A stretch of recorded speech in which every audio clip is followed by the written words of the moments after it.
Hello guys, today we're going to be changing the oil in my daughter's 2004 Toyota Matrix with 221,000 miles on the bulletproof, hopefully stays that way, Toyota 1.8 liter 1ZZ engine. These are notorious for going a very long time if you take good care of them. And these engines are easy to take good care of. One of the best ways that you can take good care of it is to change the oil regularly with good quality oil. Now, we're not going to get into debates over what you consider a good quality oil. There's a lot of them out there these days, and as long as they meet the guidelines set forth by these oil agencies, most all of them are pretty darn good. I have used a Valvoline in my 2009 Volvo S60 for a very long time. It's running on 178,000 miles or something like that right now. It is in excellent condition, so I'm going to continue the tradition and put that in this car as well. This will be the first oil change for this car that I've done. It takes a 5W30 motor oil. And hang on, let me grab the filter. Forgot about that for you guys. It is a PH4967 filter if you're using the Fram filter. This is not a European car, so I can't get the European filters like I typically do, so I'm going to use a nice Fram. You use the one that works best for you. I'm not going to get into debates, like I said, over what's best. Work what's has been working for you. If nothing else, get the Toyota factory part. They're pretty cheap and pretty easy to obtain as well. Pretty easy. I mean, this should also apply to any of the Toyota 1ZZ engines, and I think the 2ZZ also. I think the oil pan's in the same spot. I'm not sure. That you find on Pontiac Vibes, Toyota Matrixes. I think this was also in the Toyota MR2s. It was in the Toyota Corollas. I think there's a couple of other Chevy offerings that had this engine in it. You can find these all over the place. So they're very, very reliable, and there were millions of them out there. So you should, if you've got one of these engines, oil's easy to change in it. Only thing difficult about the whole thing is this car only holds 3.9, basically rounded off, 4 quarts of oil. Well, most of your oil change bottles will have markings on them that tell you where 4 quarts is. They come in like 5 or 5.1 quarts. So you can tell where you end. But when I drain my oil into my oil drain pan, I like to put it right back into the old bottle so that I can take it to an AutoZone or someplace and discard the oil properly. Well, I've got a quart left in here, so now what do I do? I've not actually asked these places, can I just put it in a milk jug and take it back? So we're going to try that out. If I find out before I post the video, I'll let you know. I doubt I will, but now I've got to find something to put that quart of oil in to hold on to it so that I can put my used motor oil in this if I need to and take it back to the auto place to get rid of it properly. Other than that, there's not a whole lot difficult in this whole process. It's just going to be a few minutes. Either want to get your car up on ramps or jack one side of it up and put it on stands. Just long enough just enough so that you can slide up under it a little bit easier, give yourself a little bit more room to work with, and then we'll get started. I will not be able to show you guys how to take the skid plates off of this car because this, like I said, is a 2004 with 220,000 miles. Those things were gone a long time before I got the car, so we're going to assume you know how to do that already. I'm going to lift it up a little bit. I'm going to pop the hood, and then we'll come right back to you guys. I'm also going to get something on to keep the oil and dirt off of me as I slide up under the car. Alrighty, we are under the car. Here is the oil pan. Notice it's got some seepage, which is not unusual in these. I did have a valve cover gasket leak. I fixed that, so it's probably some that dripped down there. The oil drain plug right here is right here on the back of the oil pan. It's a 14 millimeter. And your oil filter is right up here, and you may need a filter wrench. You may not, depending on how tight it's on. let's get this loose first. Don't forget to make sure your oil pan has the air vent popped open, otherwise it'll puddle up on the inside. This should not be hard. Don't know if I can get it with one hand.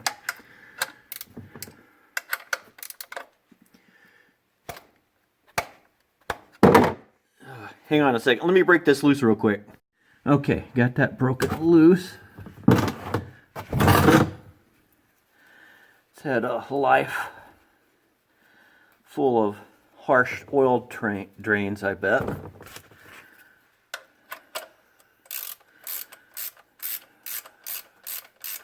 These ratchet wrenches are awesome. If you don't have one, go get some of these.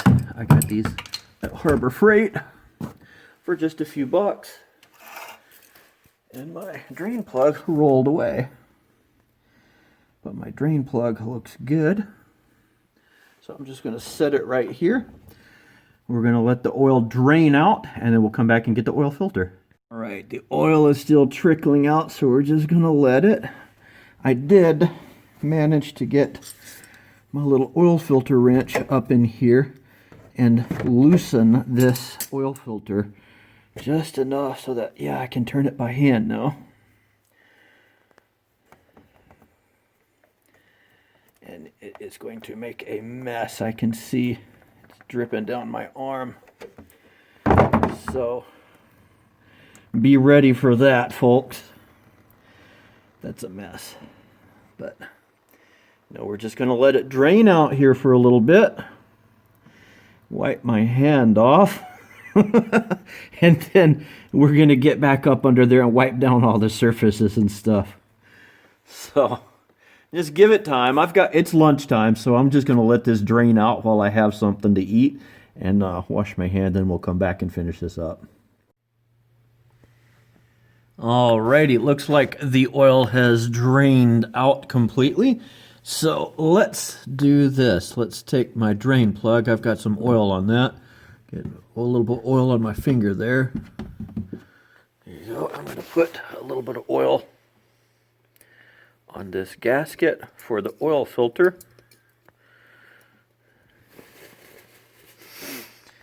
And I'm going to move this out of the way a bit. Wipe down this area up here, make sure it's all clean the best I can get it. It is an old Toyota after all. Put that filter up in there. Start it spinning on straight, make sure you're not cross-threading it. One thing I do like about these Frams is they have this rough surface here, so I can just grab that and spin it on. Really good by hand, and that should be all we need. Try it one last time. I got it to move just a hair more. That should be good. Take our drain plug. Put that back in place. Wipe up some of that oil that's just dripping off right there.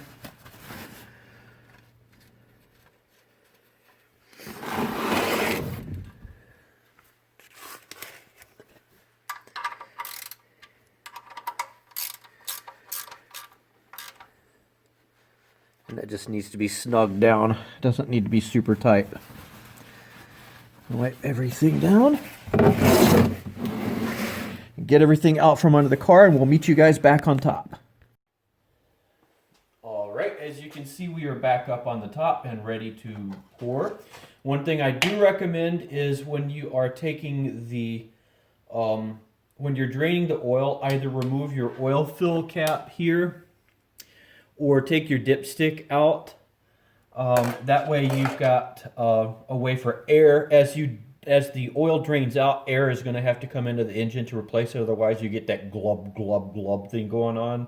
So I had the oil fill cap loosened to let air in. It makes the oil fill go a lot quicker and a lot smoother, or the oil drain portion. I do recommend using a funnel to refill it. That way you don't have to try to be careful. And funnels are cheap.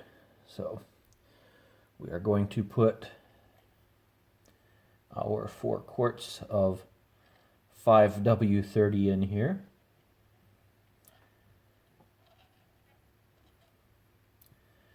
Should be getting pretty close, so check the oil level. Yeah, I've got still a ways to go.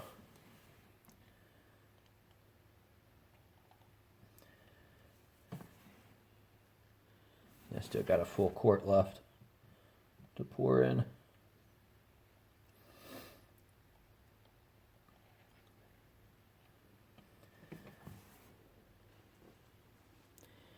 And let's set that flat there.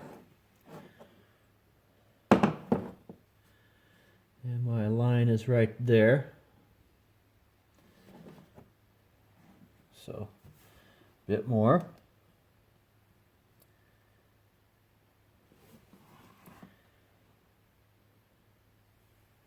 My line is right there.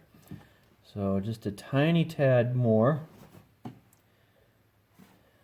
I'm going to set this over on a level surface to double check this. I'm not going to trust that the car is level.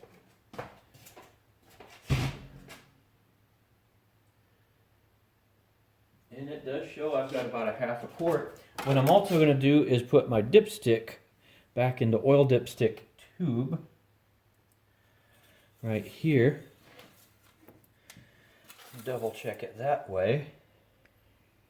And see, I have some room left on the thing here. It should be up to this mark. So I've got a little bit left to go, which corresponds with about how much I've got left in the bottle. So just take your time. Make sure you don't overfill it.